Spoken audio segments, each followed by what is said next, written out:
आज आपण ओळख करणार आहोत एका प्राचीन फळाची, ज्याचे नाव आहे गुंडूचा।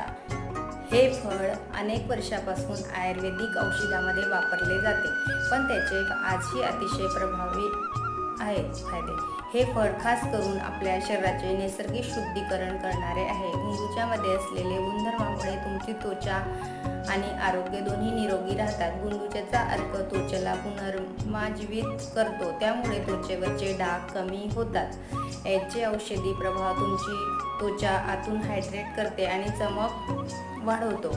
गुंडूच्याचे महत्त्व केवळ त्वचेसाठीच नाही तर संपूर्ण आरोग्यासाठी आहे। हे फळ रक्त शुद्ध करणारे आहे आणि तुमच्या शरीरातील विषारी घटक दूर करून तुमचे इम्युनिटी सिस्टम सुधारते। आरोग्याच्या दृष्टीने गुंडूच्याचा उपयोग संधिवात, ताप आणि हृदयासाठी खूप फायदेशीर आहे। यांचे अँटी इन्फ्लेमेटरी आणि